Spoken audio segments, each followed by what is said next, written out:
So I watched episode 5 and 6 of Daredevil Born Again, and we finally got to see more of the villain known as Muse. He's a serial killer and he uses his victims to create art, like creating murals by painting them with human blood. And in episode 6, he kidnaps Hector Ayala, aka the White Tiger's niece, and Daredevil goes after him. They have an amazing fight, but you can see Matt getting more and more brutal as the fight goes on.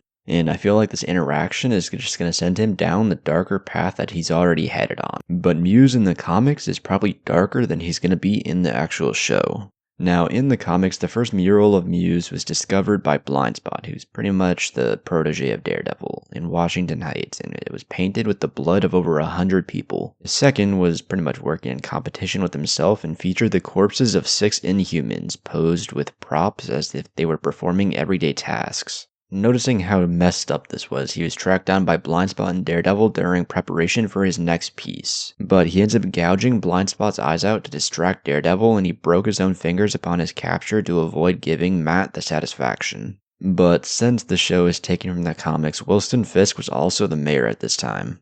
In the show, Fisk created a vigilante task force to hunt down Muse, and he also pretty much did the same thing in the comics. But after his arrest, Muse escaped from prison, killing 12 correction officers, and continued his work, inspired by Daredevil's fight of justice in spite of the persecution. In his own twisted way of supporting the vigilantes, Muse vandalized numerous landmarks of Manhattan with giant-sized, irremovable graffiti that featured different vigilantes, meaning it was in human blood. During this, he was intercepted by a group of police officers whom he killed and adorned the graffiti with their bodies. Fisk used this to punish his anti-vigilantism agenda, blaming Punisher for what happened. Muse eventually came to blows with Blindspot again, eventually being defeated again by Blindspot. After losing to Blindspot, this spurred Muse to commit suicide, allowing himself to be consumed by fire. After his death, though, Muse was sent to hell. While there, he encountered the rejected soul of an artist named Morgan Whittier and decided to influence her from beyond the grave. And he did so by giving her art advice and continuing his work. Initially, he appeared as the voice to her, and later as a ghost-like figure. But he also has powers which are really interesting, as he can absorb all kinds of sensory information that makes him practically invisible to Daredevil. He also has super strength, super speed, really good agility, and is a really good hand-to-hand combatant. But it's just the fact that he has no origin, and he kills anyone that he deems worthy of his next art piece, whether that's a cop, a criminal, a hero, or even a villain, it doesn't matter. Bro is so terrible that Daredevil and Kingpin had to team up to take him down. But I'm just really excited to see how his character goes in the rest of the series.